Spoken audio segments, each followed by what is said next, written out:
afternoon, and welcome to another Super Secret Project sketch. This is Eric Whalen from Super Secret Project X.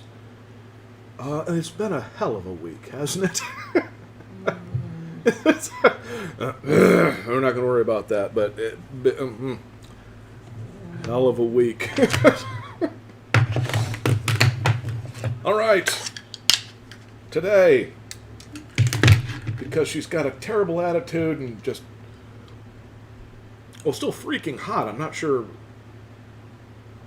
Honestly, I guess I was in the mood. It was between her and Bonnie Rockwaller today. So I'm doing Shigo from Kim Possible. We got Disney Plus recently, and there's a handful of cartoons that we're now watching through again, and Kim Possible is one of them. And I happen to like the character designs quite a bit in Kim Possible. Partially because it is a style that it's just a way I don't draw. And I just like stuff that I typically don't do. It also falls under that wonderful category of a style where everyone kind of like rolls their eyes and goes, that cartoons are simple. And I look at the stuff in Kim Possible and go, what is the name of the guy again who did Danny Phantom and this? His last name is Silver. Yeah, he's good. He's I liked his work a little bit more in Kim Possible than Danny Phantom, but I thought Danny Phantom had good designs in it as well. For those of you who are thinking that Butch, whatever his last name is, specifically designed those characters, like actually this guy, I think it's Greg Silver, let me look it up here. He was actually one of the main character designers for a lot of Butch Hartman, for a lot of Butch Hartman stuff. And,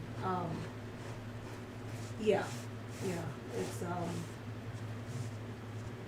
and not knocking the guy, but Hartman takes a lot of credit for a lot of people's hard work. That's what a lot of bosses do, unfortunately. I think that was part of the old corporate culture, which hopefully is drowning a horrific death right now, because in the company we're in, and we had one of those like corporate, U.S. corporate culture kind of, and right now everyone is, I'm not saying we fixed everything, but things at work have gotten so much better, and a lot of it's because that dumb 1950s or 60s, whatever mentality it was, is gone. And Steven Silver, that's Steven Silver. Yeah. But the whole idea that bosses should take credit for what the people underneath them did is shockingly ridiculous. It's like, no, you're the boss. You already get a ton of credit. The people below you don't make money or make as much money as you. Give them freaking credit. So, he did a lot of work on the Hotel Transylvania series, Lizzie McGuire series, the animated part of it. I don't know that at all. Yeah, Kim Possible stuff, Danny Phantom stuff. Looks like he's done a lot of his personal projects here. But yeah, I mean, this is just his portfolio for TV animation. Yeah. Man's an animal. Yeah, his feature stuff, Animal, Life Lord. Good afternoon, you savages. Oh, hey, no, perfect. You want to draw along, man? You want to draw this? You want to draw something else? Feel free. Honestly, I'm a lonely man who loves it when people show up and hang out with me. I don't care how. I'm a lonely. I have a wife. No. See, you're my better half. You're part of me. Okay. See, we're married. That's how that works. You and me, I, like an American boss, take credit for it all.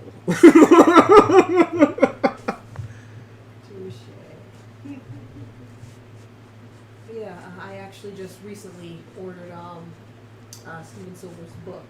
Yeah, I've been wanting to look through that. Yeah, it should be coming in by Tuesday. Did you order the other one? Blanking out his name. The Japanese guy that did like Scooby Doo and that. Those character designs. Let me see if Because I would be interested in seeing that one too.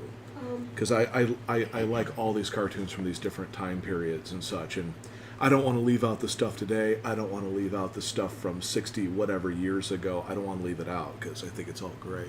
I want to say.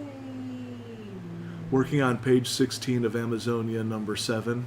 Oh, nice. What art book are you talking? Oh, what's the name of the dude's art book? Give me a second here. I gotta. She's doing the thing. Yeah, it's on my other thingamabob that I have to go through. Excuse me. I have to log out of one app, go to the other. Yeah. Speaking of this on a separate thing, weirdly enough, I actually thought of you earlier this week. Sylve Bolt. I will leave your name That's offline. Joe.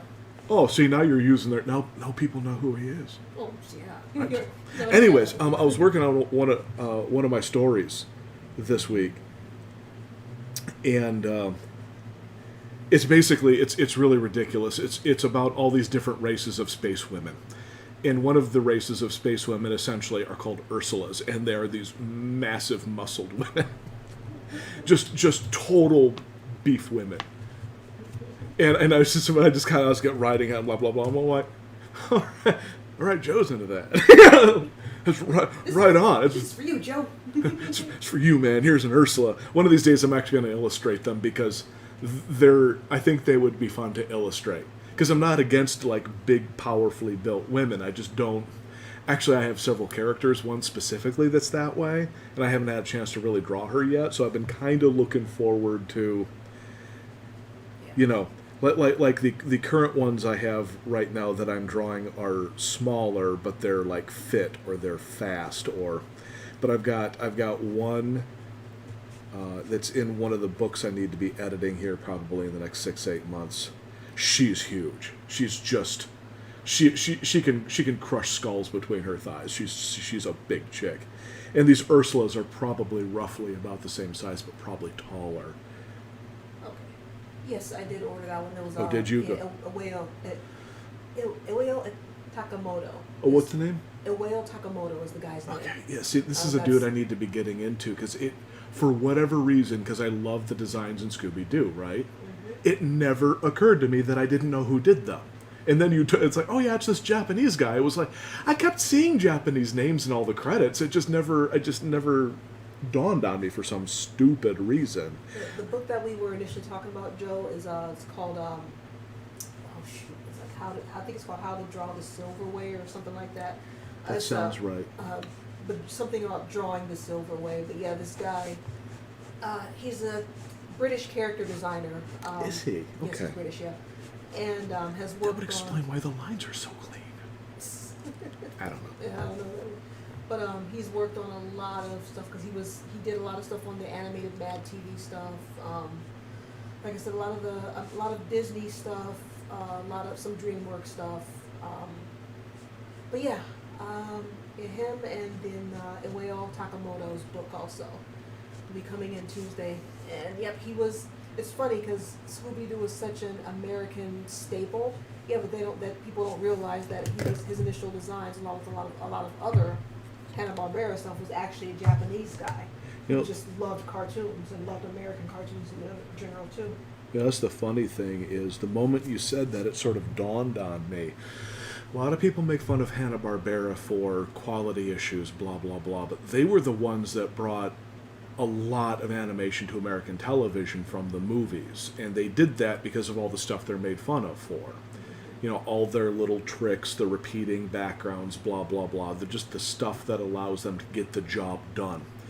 And, well, frankly, that's what the Japanese were doing too. They were figuring out ways of...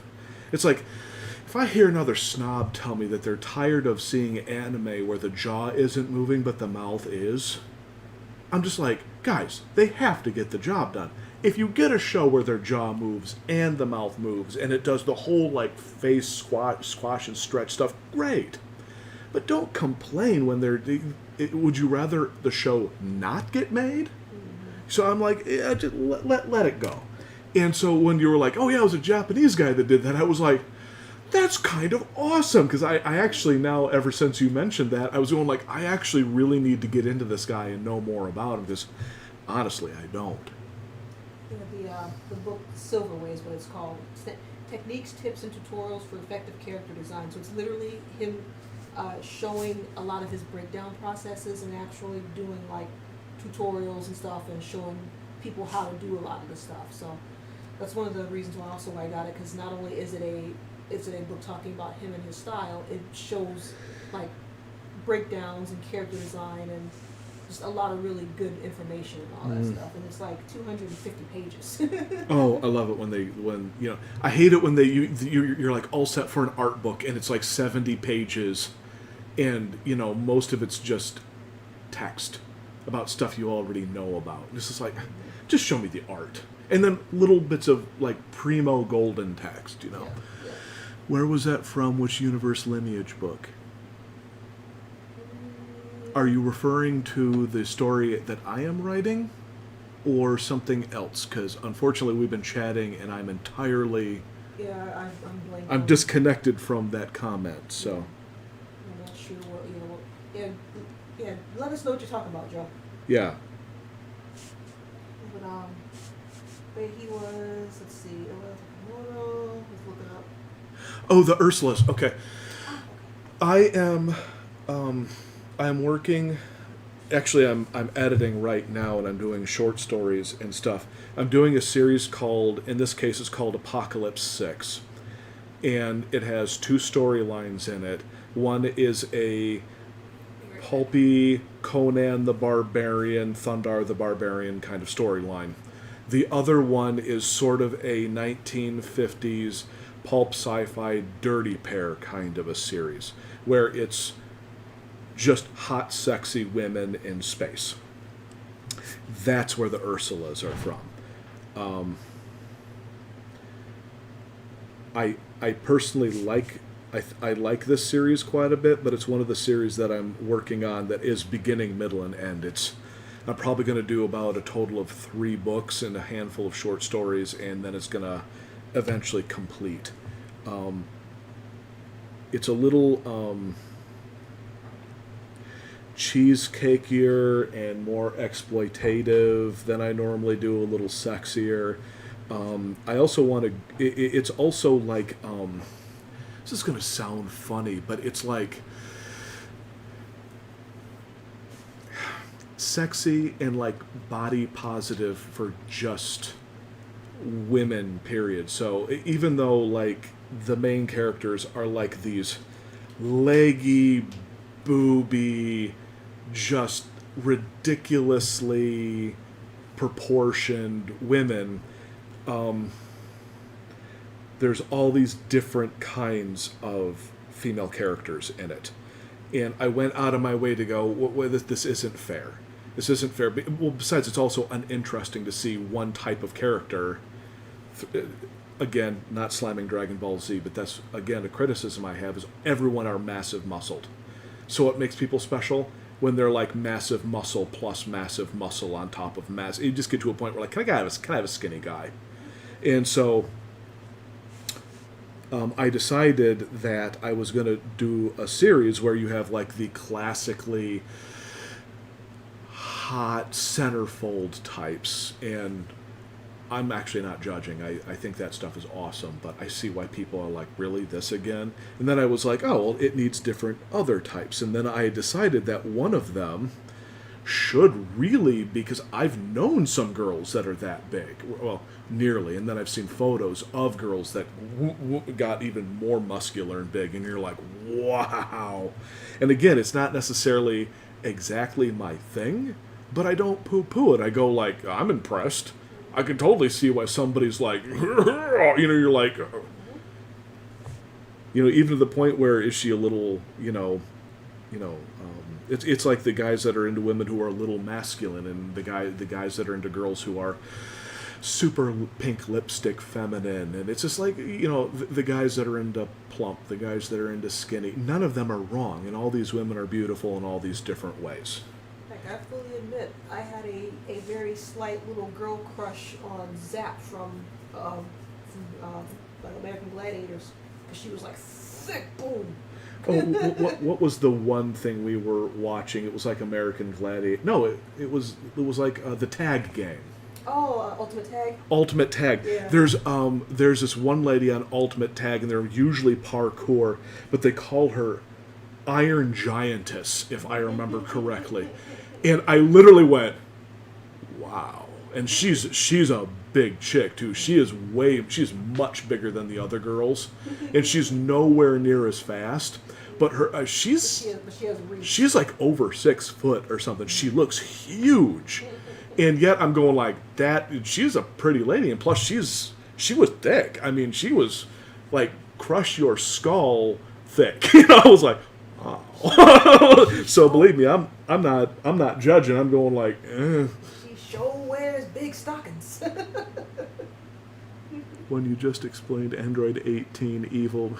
Okay, there are a handful of other characters, yes, but the vast majority of Dragon Ball Z characters kind of fall under the how do we draw these children?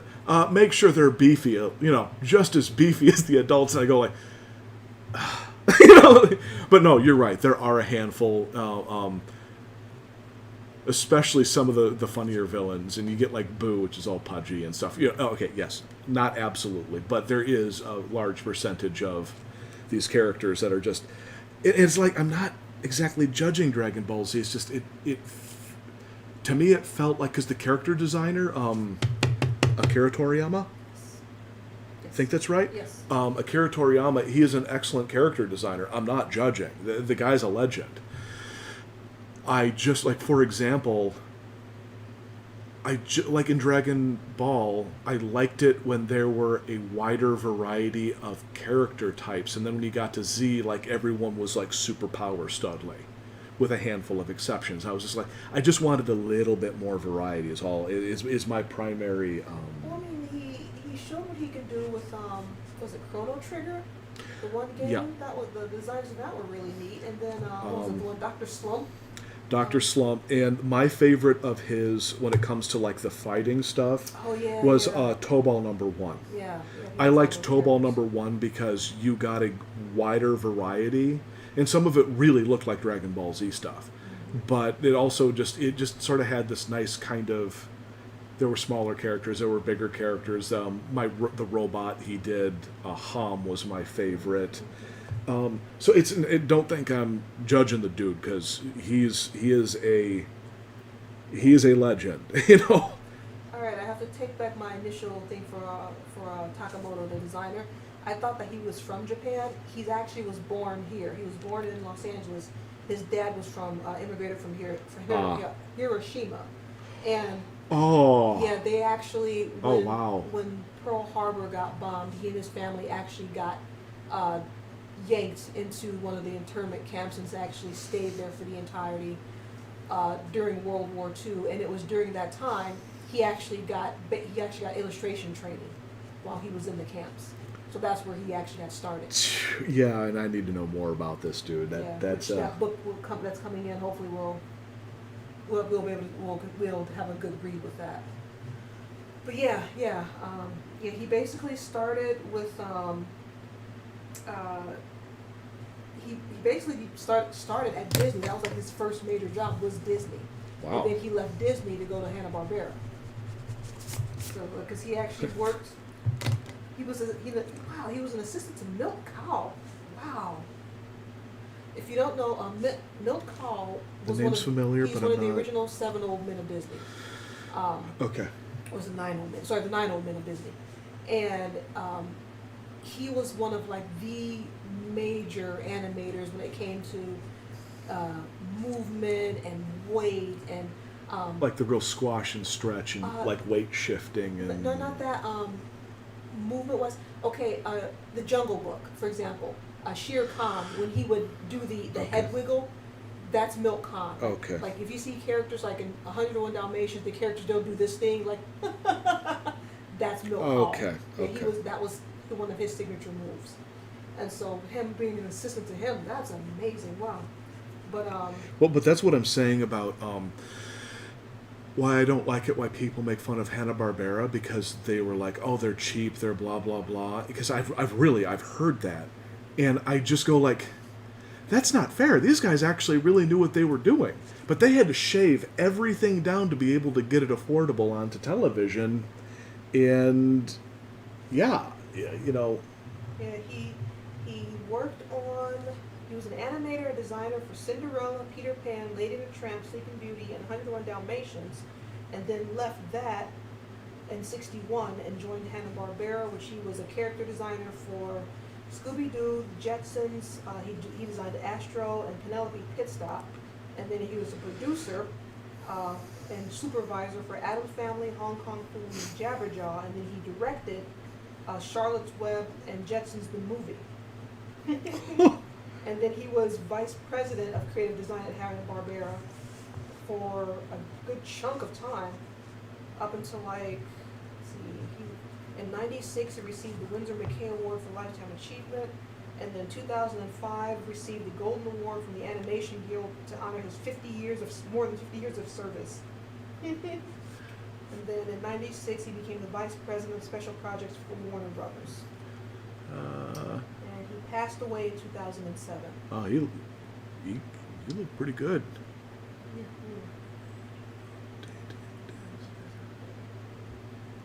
He was married to his wife for 44 years, had a daughter. Grotesque in that form. He was 81. I will right now. Okay, this is going to sound ridiculous, but I'm working with my editor, and she's quite good at marketing and stuff. And so what we're doing is she's like, when you enter in and start marketing your books, it's a good idea to have more than one. So we decided upon 3 completed books plus short stories, referred to as magnet stories. It's the free stuff given out to magnetically attract people to your stories. So the first 2 books are currently off to my editor. The one you're asking for right now is I'm working on right now, and so I will, but it's going to be a while, because grand total in the last 9 months I have edited and written over 350,000 words. So I've been grinding for most of a year now, because what I did is I actually had mostly finished books, unedited but finished books. And if you've ever edited a book, it takes an unholy amount of time. I mean, it just didn't even occur to me how long it really takes. So now I'm on book 3. Went through my first edit pass on the one you're at. Oh yeah, it's a bit of a grind. You're right. And so I got all the way through the first round of edits on it, and then I went, well, I haven't started on my magnet short story, and I had a character in there that I really liked, and I saw that she would probably have a really great short story. So that's what I'm on right now. And the initial short story, I was going, it'll be about 15,000 words, beginning, middle, and end. I just reached 15,000 words, and the major action sequence hasn't even started yet. So I'm trying to keep it. Now my goal is to keep about hopefully under 20,000 words, because I want to get it done, but I also believe in serving the story. So I can't just chop it off and go like, I'm done. Anyone reading it would just be pissed off. So in short, stay tuned, true believers. I'm working on it. And what I'm going to try to do is, once we really get rolling on the stuff, is try to start live streaming the art for the series and that kind of stuff, and blah, blah, blah. But have you ever gotten, and you may actually know this feeling, gotten to a point in your life that you've been trying so hard and so long, and you go, maybe it's just that I didn't hardcore polish something enough, and then really, really push on that. That's what I'm doing right now. I'm like, no, I've got a handful of things. I've got 2 series that I'm working on right now, Apocalypse 6 and History Hell. and 2 books of History Hell are off the editors, and the first book of Apocalypse 6 is being worked on right now. And plus the short stories. And the short stories, honestly, a lot of people, those whom have reviewed them, went over and went, actually, these are quite good. I'm like, oh. But the thing is, though, is I need to make sure everything is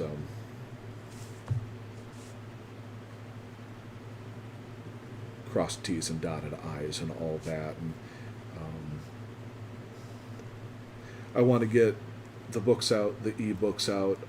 I am dying to get because I love audiobooks. I actually have reading problems, which is why I need all the software to help me write the books, because I have symbol recognition issues. So I love audiobooks, so I'm like, this is so funny. I'm actually doing all this work so I can go, dude, I got an audiobook. Check out these images I made from my own series. I'm like a fanboy, you know? So it's so funny. Yeah, the chat, Yeah, unfortunately, it takes quite a while. You're right. the chat, unfortunately, is slow from where I am to where you are, so it's not catching up very fast. Oh, it's okay. It's okay.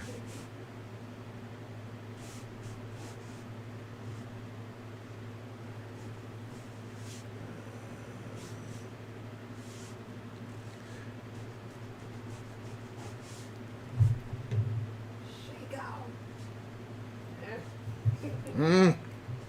Shigo! But yeah, no, it's just one of those things where eventually, actually, what I would really like is to start doing my own stuff here. But to be completely honest,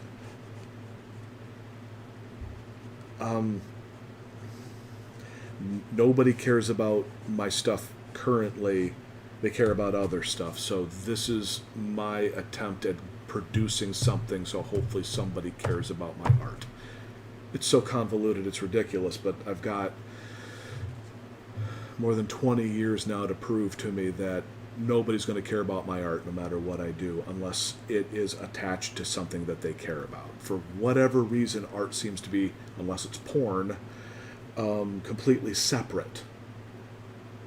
You know, like it has to have an animated series or like an IP attached to it, or they just don't care, which is fine. I think that's just probably reality, maybe. No, I think what it is, and I will have said this before, is just the fact that you have to have stuff out there that you have to show people the stuff that you're putting out there. Because there's this a bunch of webcomics that I read, their original people stuff.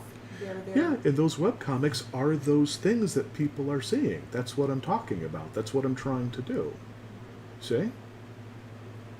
Like this, I've got 150 hours of me doing this, and you know, I don't have 500 people watching me right now. I'm happy. I'm glad I got the one, because there's days, months where nobody at all, and so I'm just like, I'm glad we got Joe here and a couple of the others that show up, but clearly this isn't enough. So I need to have something else to maybe make people care.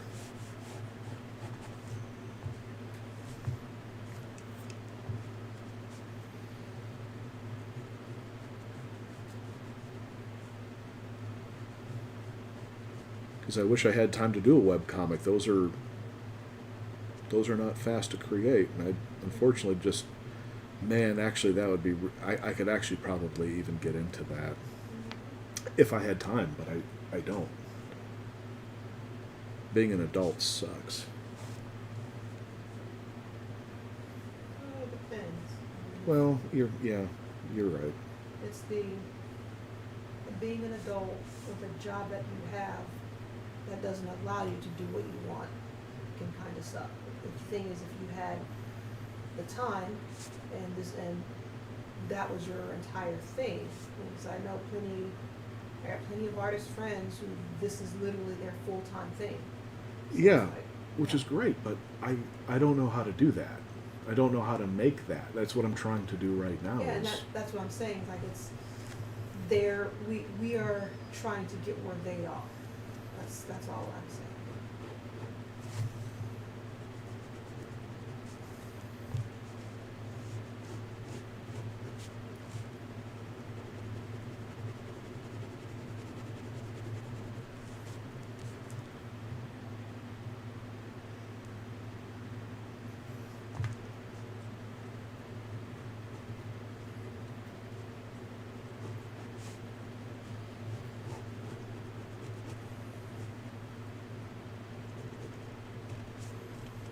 So anyways, Kim Possible. Yes. It's like what? Okay. Your YouTube channel has 55 people subscribed to it.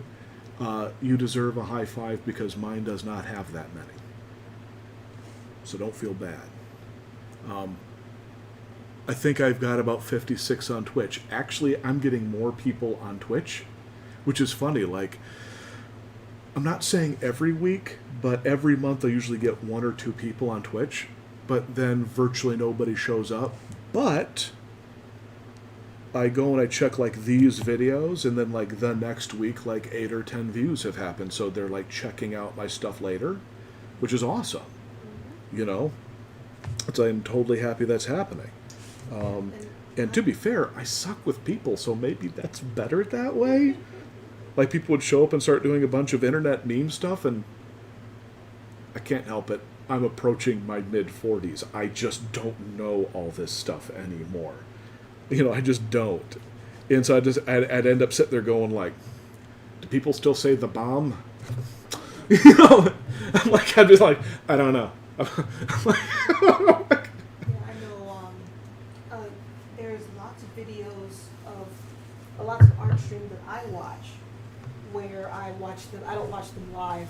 If I can catch them live, I'll do so. But for the most part, I watch them afterwards because they're either on during the time where I can't get to them, or I'm watching something else, or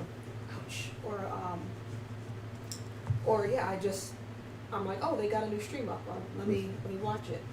And so, yeah, I mean, Yeah. That's what it is. well, and that's the funny thing is, in my mind, which could be entirely wrong, but I don't necessarily need to see something live. I just don't. Like, when I'm working during the week, I watch some of Mikey Mega Mega's stuff because he's really good. He just draws silly, funny, cute anime girls with big boob stuff, and he's really good. I mean, really good at it.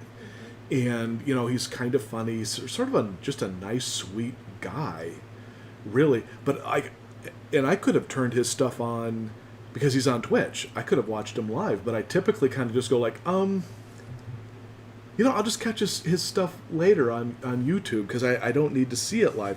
But I could be entirely wrong. I mean, maybe there's people out there that are like, if it ain't live, I don't care. You know, I'll be like, oh. Okay, yeah, I'm finally looking up, since you've mentioned him a lot, I finally looked up and I see him he's on Twitter, so I'll probably take a look at his stuff on Twitter. Yeah, he's, the thing that I like about him is, he openly says it. He's like, I'm just trying to get people to draw. He's like, I'm doing my thing. I'm getting paid on Patreon, but I'm just trying to get people to draw. And what I'm doing is I'm luring people in with large-breasted girls wearing very little clothing. But at the end of the day, I'm tricking you into drawing. He's like, it doesn't matter that you're drawing big boobs or not. I'm tricking you into drawing. And there's people that show up because he has a show once a week where he does one of his sketches in a time lapse, and he answers like it's either emails or one of his like sickeningly long message lines where people are just saying stuff, and he's answering them, and there's people out there literally going like, yeah, I started drawing again because of you, blah blah blah. It's like, and some of them are like, I'm into the big boobs. He's like, and others are like, no, it's just you got me into drawing again, and I'm not drawing what you're drawing, but thank you for getting me into drawing again, and blah blah blah. And I'm like, that's awesome. The guy just is a really kind of, and he's got this great warm British accent, and he just seems to be a nice dude. And And he gets wonderfully intellectual about the boobs, which is hilarious. Yeah, it is a great trick. I actually feel boneheadedly stupid for not doing it. There was a part of me going like, Eric, you should just put some big old knockers on all these characters. And then it occurred to me that I'm often spending 45 minutes to an hour just doing a head chatting. If I wasn't saying anything, I could probably do like closer to what he does. But if you look at his illustrations, seriously, I just hit moments where I just go like, oh, yeah, no, you got this down. You spend an ungodly amount of time perfecting like all the lace and ribbons and this, and because he does some. Yeah, I'm looking at his stuff now. Yeah, he's good, isn't he? I mean, it's not like it's revolutionary, but it's really good. Like he gets into the whole.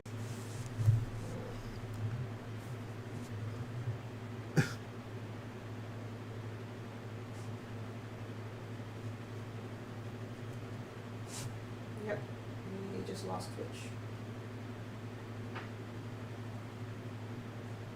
All right. Well, it's being recorded here, so. And on Facebook, it looks like still going on Facebook. So.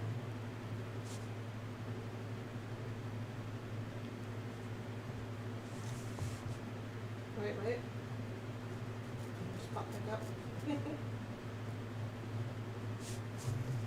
All right, I think we're back up now. Okay. We good? We behaving?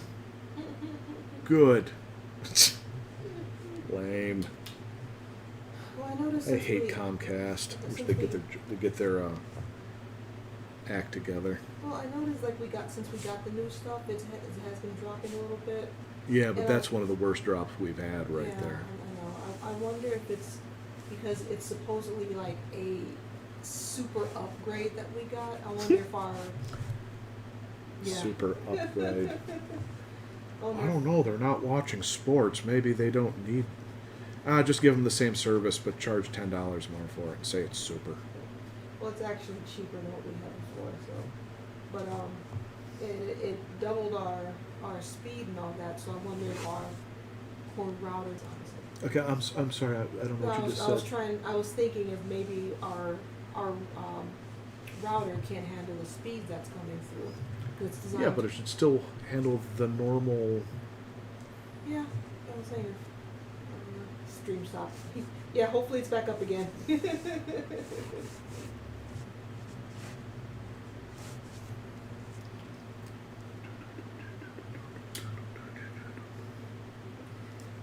I like the one Simpsons technical difficulties that had like the drunk cameraman. Oh, yeah. That was his name. He loved it. He had something like that. Like a picture of you with like a spilled coffee cup and your head's on the table.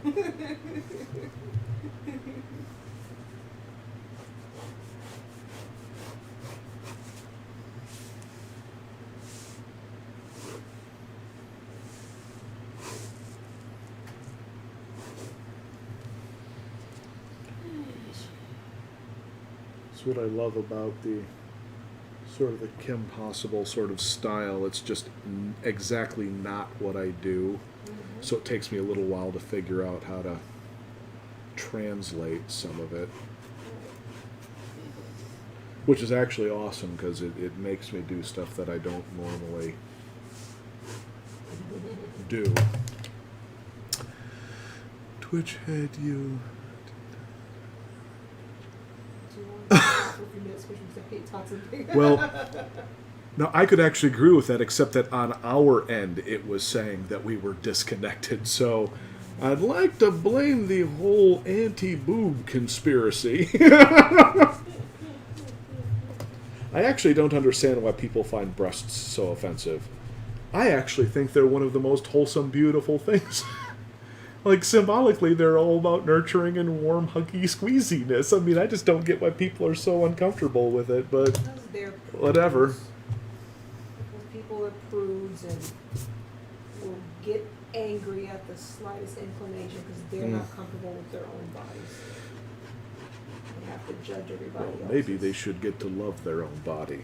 Read into that however you like.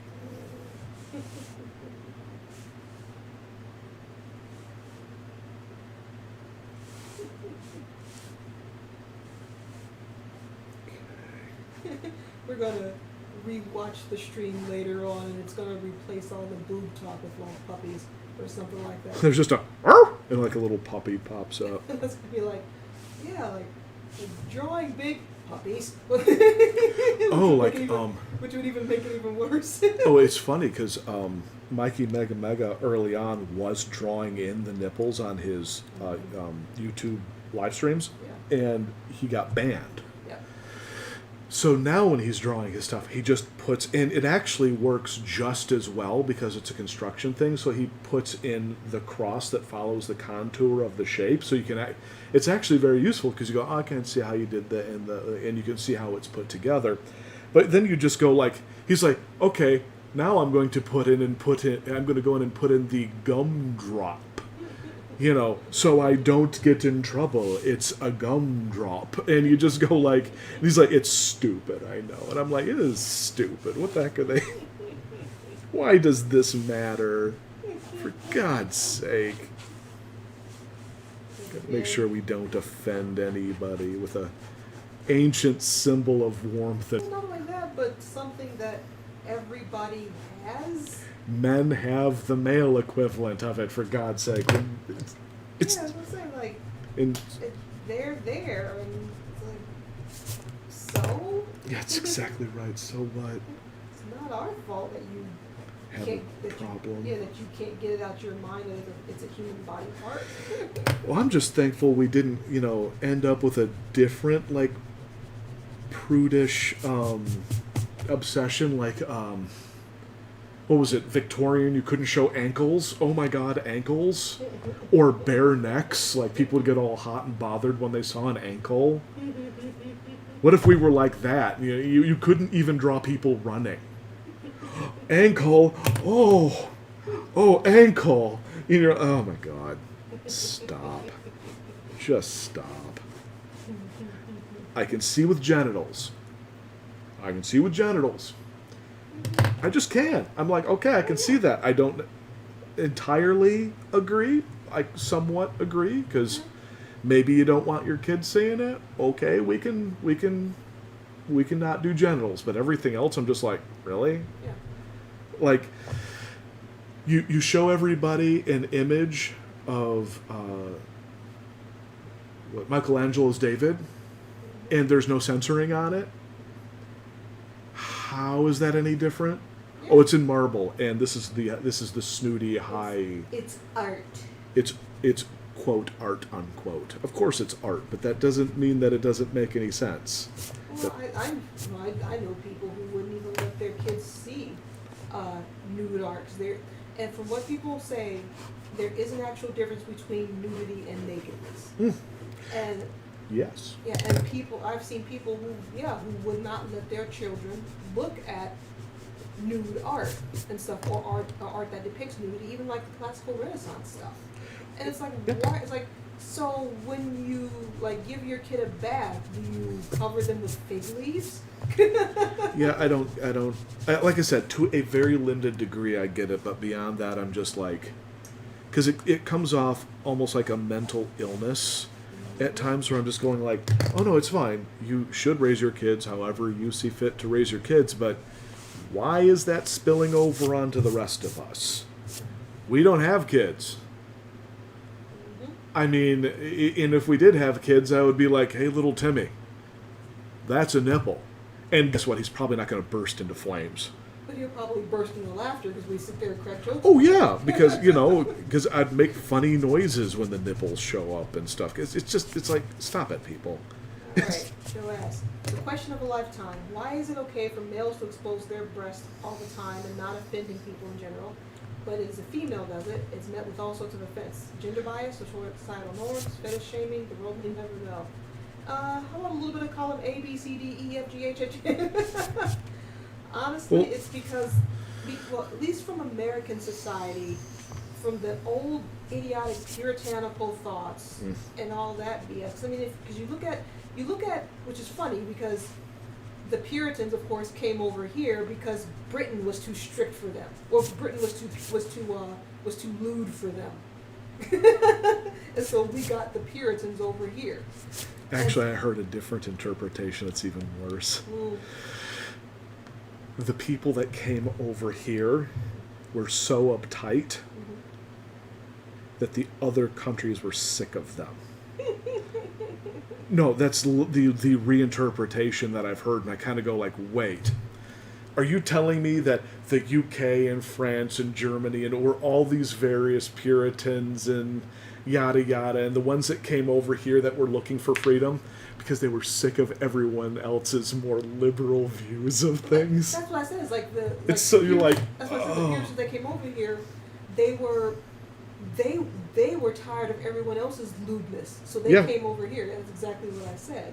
And it's like, is it?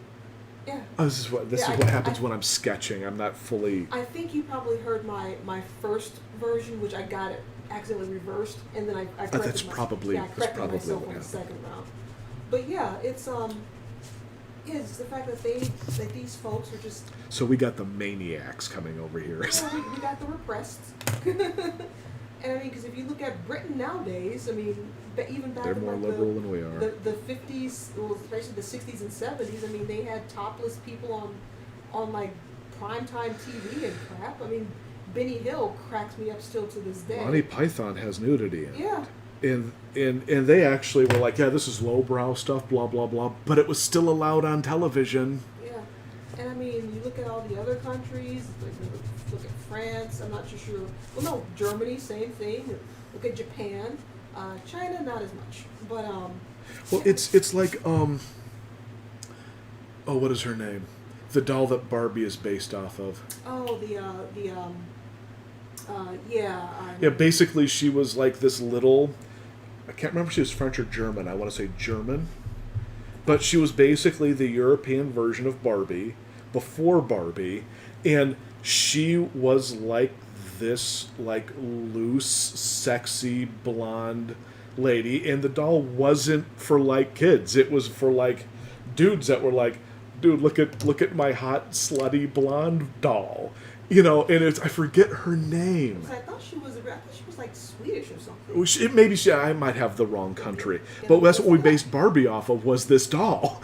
You know, it's just like, and they were like, check out this hot blonde. Take her to a party. Check out my hot blonde doll. You know, and you just go like, wow, and we based Barbie off of this. You know, like, all right. Let's see. Ruth Handler. Oh, yeah, right. She was German.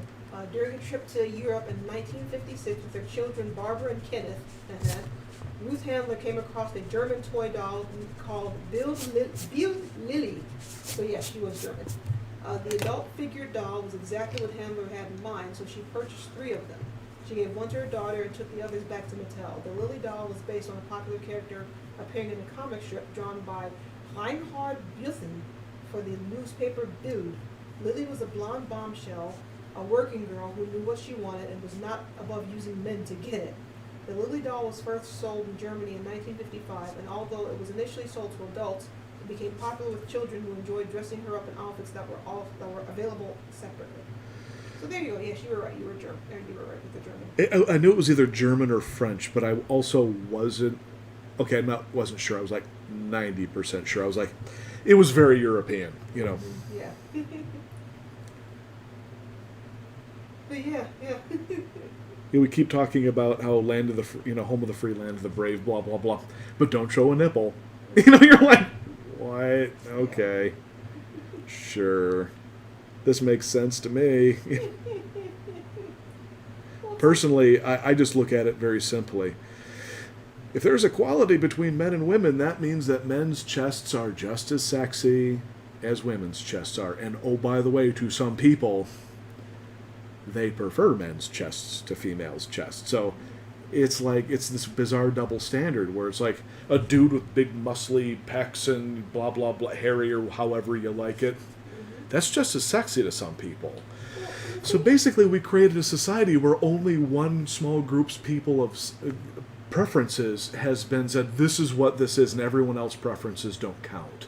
Well, You're not like, only that, okay. it's like the fact that you take something like women's breasts, it's like you're sexualizing them when they're actually more utilitarian than anything. Well, they're just, I'll put it this way, they are just as sexual as a man's chest is. It just depends if the person's into chests or not. That's what I'm saying, but the fact of the matter is also they're utilitarian because they feed kids. Yeah. I mean, men's breasts can't feed kids. So it's like you're basically sexualizing a hammer. Well, no, I mean, it is a wonderful symbol of femininity. But a man's chest is a wonderful symbol of masculinity, because that's where the kind of the different the what is it, the dimorphic, I think is the right word, dimorphic difference between men and women are. The chest is one of those spots. The genitals are far more obvious, but there is a difference between a male chest and a female chest. But when it comes down to it, people are either into them or not. So to go like women's nipples are sexual, but men's nipples are not, I'm like, I know gay dudes. They like dudes' nipples. Strangely enough. And so you just go like, okay, so your weird kink counts for you, basically, and not everyone else. And what if we didn't look at women's chests like that? Kids would grow up and just be like, yeah, those are breasts. You know, like in Africa, where there's not everywhere, but there are tribes with people with bare chests and, oh yeah, genitals and butt, and nobody thinks about I it. mean, like I said, with the UK, the fact that there's like, again, breast on, and I'm not sure how much of that has changed nowadays and stuff, but I mean, watching say Monty Python and all that stuff, when chicks would run by on prime time with like no tops on, it's just like, yeah, there it is. Yeah, well, there it is, and you're like, I mean, Japan, where like, oh, they had porn, straight out porn on primetime. Period. Yeah. They did. They might even still have. Well, yeah, and it's like,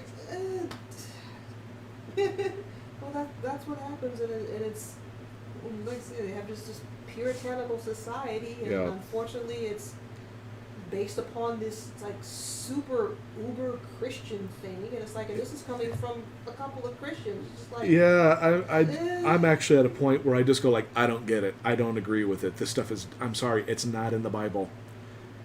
Now, you know, not being creepy and weird and blah, blah, blah. Yeah, that is, but it's also like, there isn't no thou shalt not show female nipples, yet maneth nipples are okay. I'm sorry, it's not there. It's just not. To be fair, and I'm coming from this point of view, from the counterpoint of view for that, in the Bible, because it was the majority of people that, the majority of the Bibles that are out now are the King James versions, which of course from King James back in that time. That dude was a freak. And very well repressed society, and so a lot of the stuff that was written in there and passed down and translated was written from a puritanical Sure. standpoint.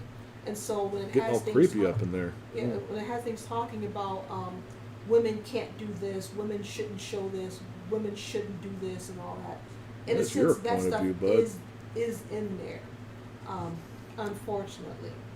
Yeah, but But- there's a reason why it's the blank blank version. Yeah. It's like some dude came in and wrote a fanfic. It's like, stop it. Keep your creepy repression away from me. I grew up in America. I'm already repressed enough as is.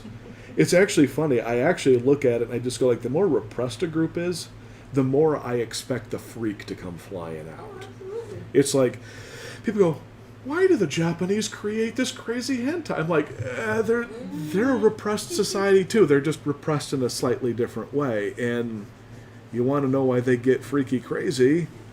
Repression. It's not good for you. It just isn't.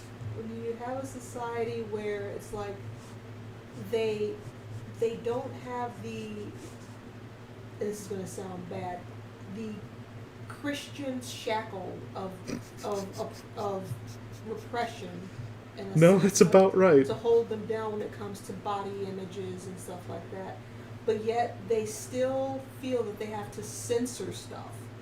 Well, to be entirely fair, the Japanese censoring is not from them. That was part of the whole, when we Yeah. defeated them in World War II, that was part of the rules we put in place. Their censoring stuff is because of us. I actually heard it was actually even before then. When Well, Christian- okay, now when- that may be true, but when- I know that the current version is because of us. No, keep going. What I heard was when Christian missionaries came over to Japan. Could be. That yeah, I don't like know. Like a couple hundred years ago or something like that. Even more so than that probably. And basically was trying to tell these. Repressed in the U.S. This sounds like a great 80s song from like Weird Al. Repressed in the USA. Awesome. Marvelous. That's so funny. Russ repressed in the USA. That's. Yeah, I'm gonna have to remember that. Fine.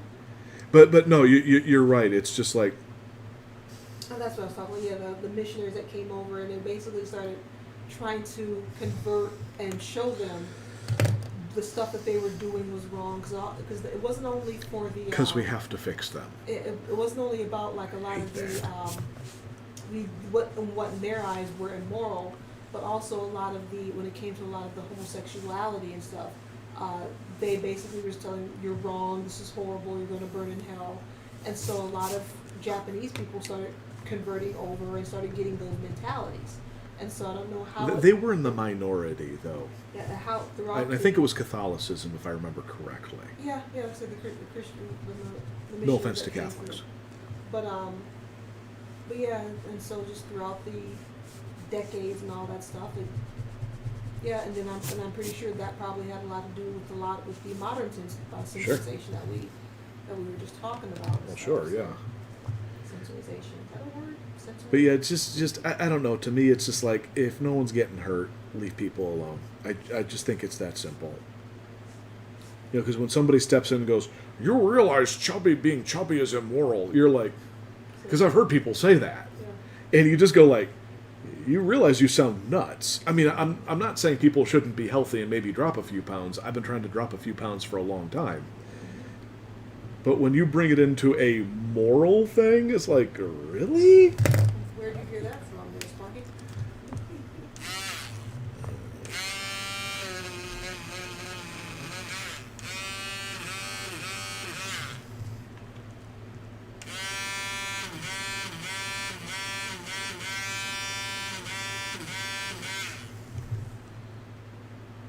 Something about that doesn't look quite right.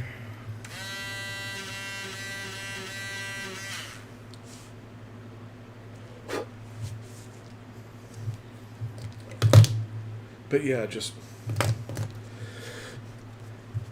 there's some people have some thought processes out there that which is fine that they got them. I can't get my head wrapped around them. I'm like, okay, It's not meant for you. you're a bit to of a do. freak, but hey, that's your right. And it's not meant for you to do so because they probably think that we're weirdos also. I can guarantee you. Which I will tell them, yes, I am a weirdo. I can guarantee you they think I am a freak. That's actually why it's so funny. I've actually come to the conclusion I've entirely given up on pleasing people. Absolutely, 100%. You can't do it. Stop worrying about it, Eric. Blah, blah, blah. Because no matter what you do, somebody out there ain't going to like it. And so it's just like, oh, okay, in that case, I just stop caring. Because it's a complete waste of what little time I have on this earth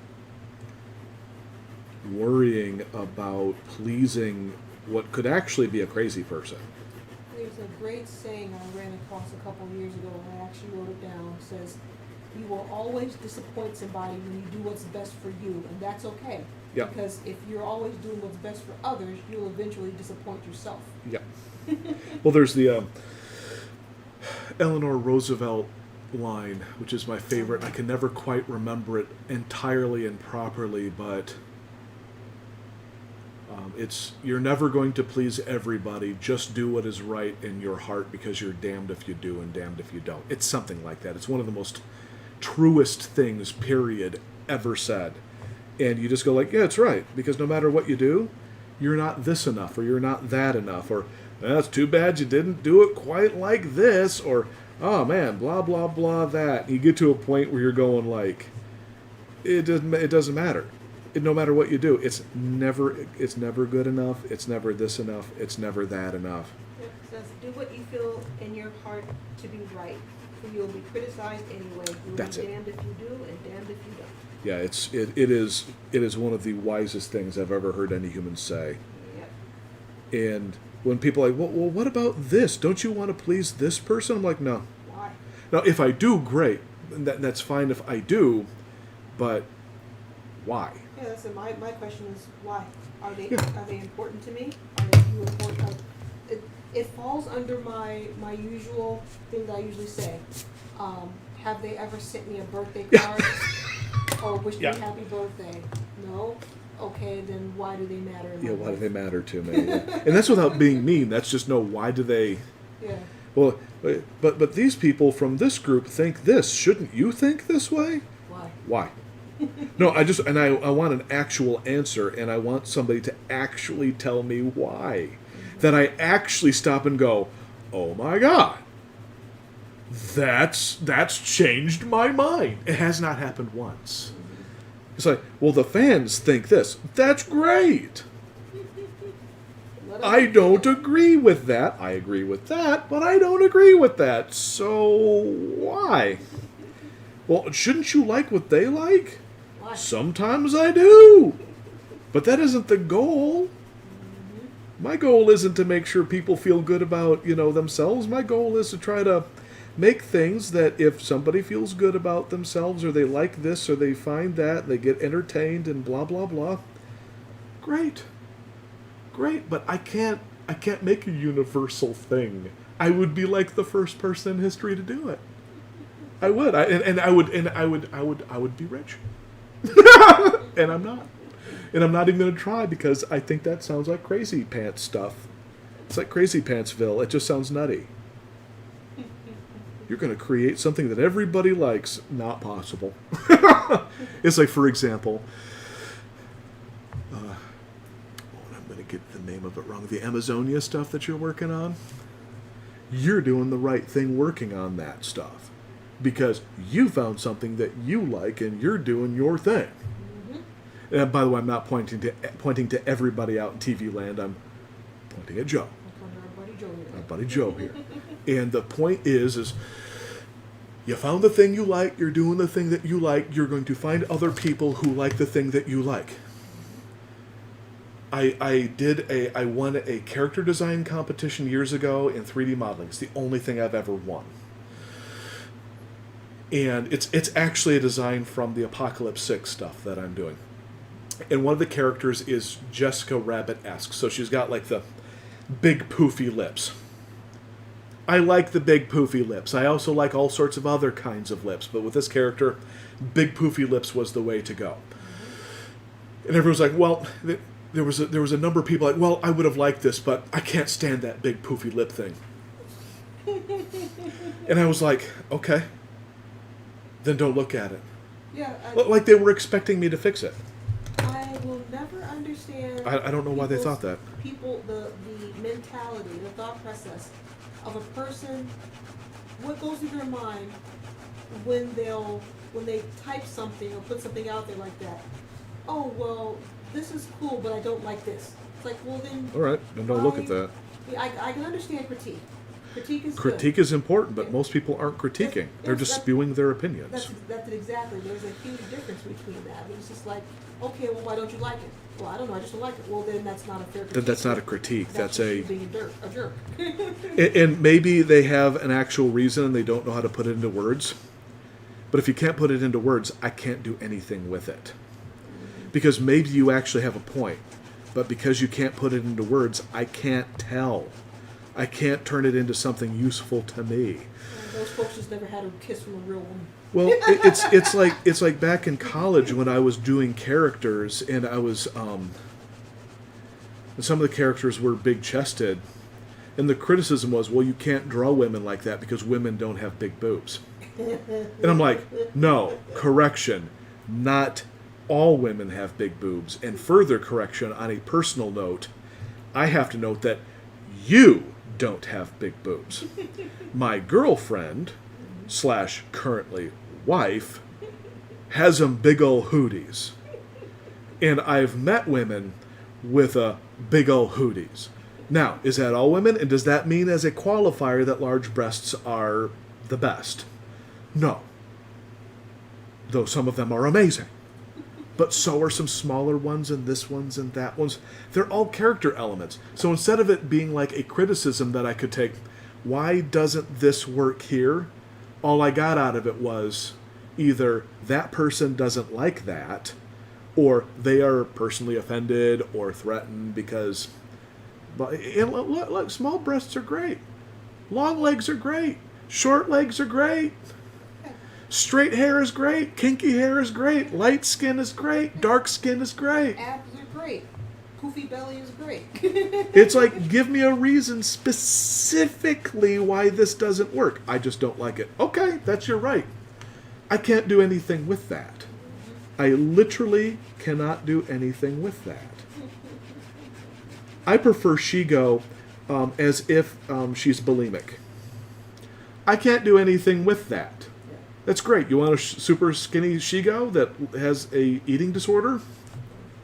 You go and draw that. I'm not going to do that. I'm not. That doesn't help me any. That's your thing. But that's not a criticism. That's an opinion. I'm saying, why in the world would you draw a bulimic Shigo? That's I don't know. But we've seen that stuff where fanboys are like, and fangirls are like, actually, it's everybody, really. Well, this isn't the thing that I like, so I think that's a criticism. No, that's an opinion. A criticism is something that I can use and learn from, or maybe you may legitimately have a point. If you legitimately have a point, maybe I could do something with that. I mean, heck, the Steven Universe fandom, like, literally made a girl nearly commit suicide. That's insanity. Because she drew Rose Quartz just a little bit thin. They bullied her and harassed her for drawing her So stupid. interpretation. Now, see, this is why I firmly believe that she should have never even cared what they thought. Because my simple opinion, and it is simple, and it is my opinion, is screw them. Unfortunately, if you're dealing with certain types of people... They don't have to come into your house. You don't have to listen to what they say. No, but I'm telling you, though, people like that, unfortunately, because the internet is in our house. And yet I ignore them. Yeah, you ignore them. But that's what I'm saying. That's why I'm like, I'm not saying she's right or wrong. I'm saying that I have my playbook includes something that I think she could learn from. Stop listening to people. Because people, I'm sorry, people, but you only matter to a certain degree. Yeah, if I don't know you and you're not in my life, it's not a very great degree. Yeah, but unfortunately, when you have, like I said, if you're of a particular mindset, and we all know with a lot of people on the internet, the reason why they are on there are because they're lonely, they don't have the social interaction and all. And I get it. Yeah, no, it's fine. But it's like but if you just have all these idiot folks who sit there and tell you to kill yourself, you're ugly, and all this stuff, and it's just why like, listen to them? They're obviously horrible people. Yeah, I'm saying it's just unfortunately with their different strokes, different folks, different mindset. People, unfortunately, Yes. those girls just... I agree. I'm not arguing with you. I'm agreeing with you. What I'm saying is, that's why I think that way. Yeah. Is because it doesn't do you any good to just listen to...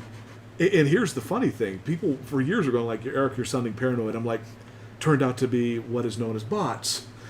Like, how do you know there's actually a person on the other side of that word? It could literally be a program just typing nasty stuff at you, trying to get you to buy, like, penis enlargement pills. You know, it's just like...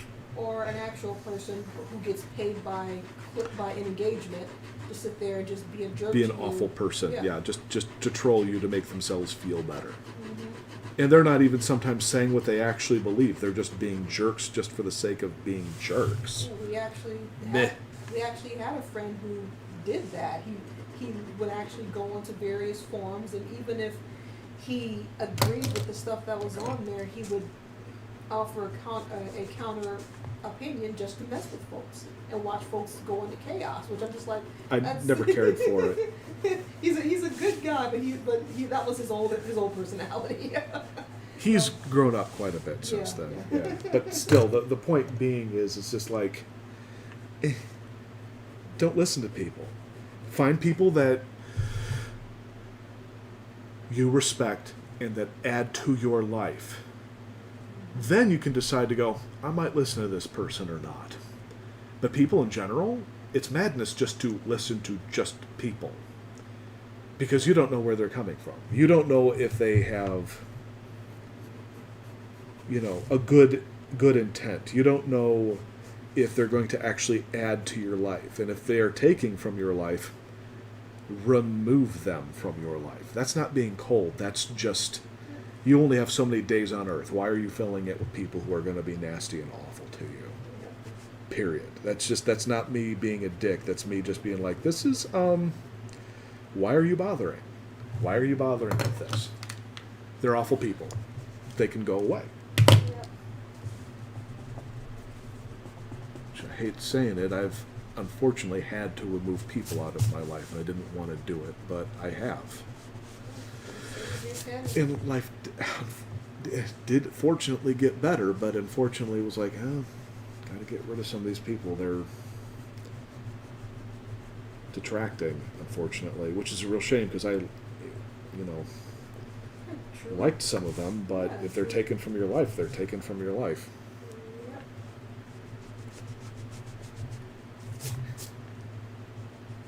They're like, why are you being awful? I'm like, I'm not taken from your life, you're taken from mine. Guess what my response to that is, Another great quote by one of the artists that I follow. He's a really great guy, Anthony Piper. One of his quotes I actually kept was, he basically says, it's essential to get negativity out of your life. Some things you can't control, but if you find yourself surrounded by a constant source of it, whether it be your job, certain people, news sources, social media, it's got to go. I ain't saying it's easy, but it's worth it. Yep. Time is real, and if you aspire to do something great while it exists, the last thing you need are any activities or people that don't exponentially reciprocate the energy that you feed into them. Yep.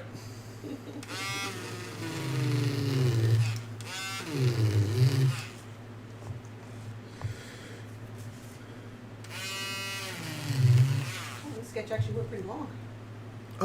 We were chatting a lot.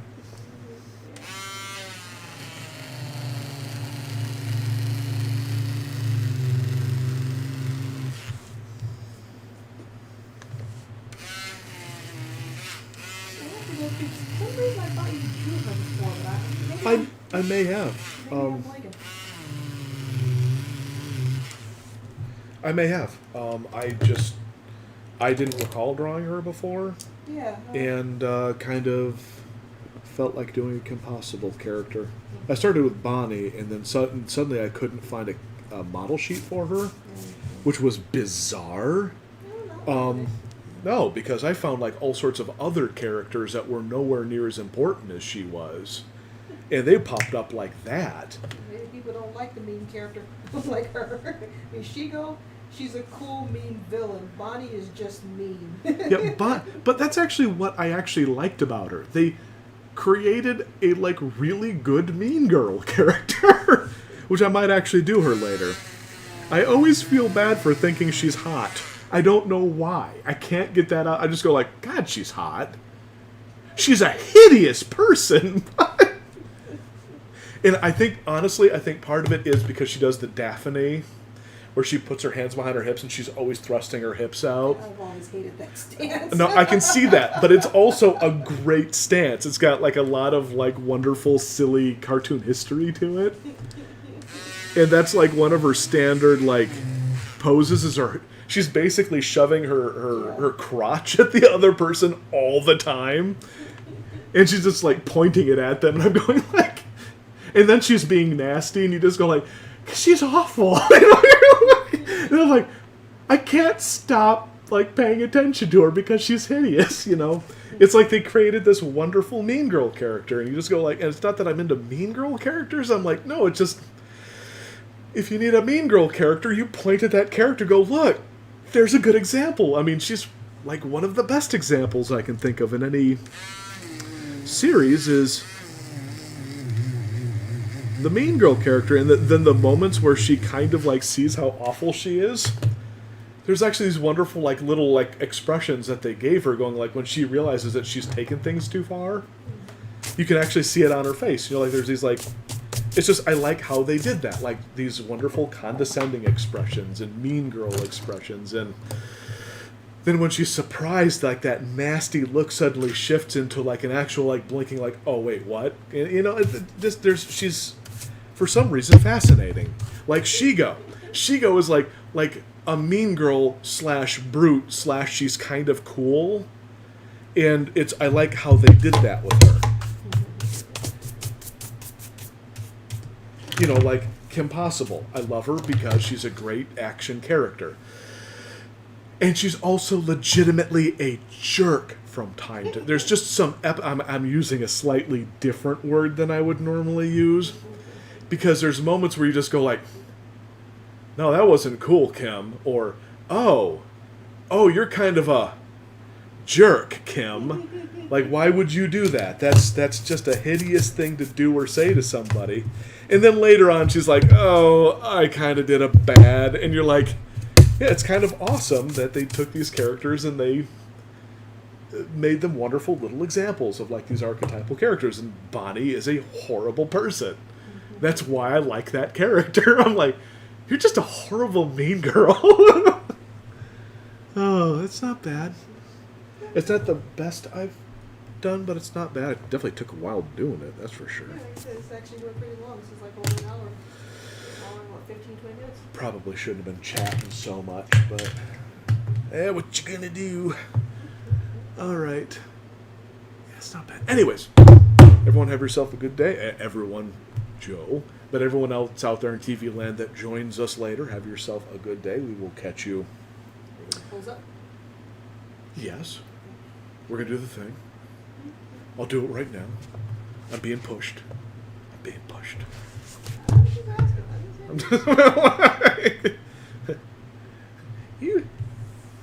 You shut up, Eric. I was just being nice. Like, all right. What I do with the thing? It's hiding. There it is. It's Eric getting lost because, you know, he's getting old. Where's my glasses? I actually did that this morning. Where's my glasses? And even better, where's my hearing aids? I did that yesterday. Oh my God, I'm getting old. Okay. Everyone have yourself a good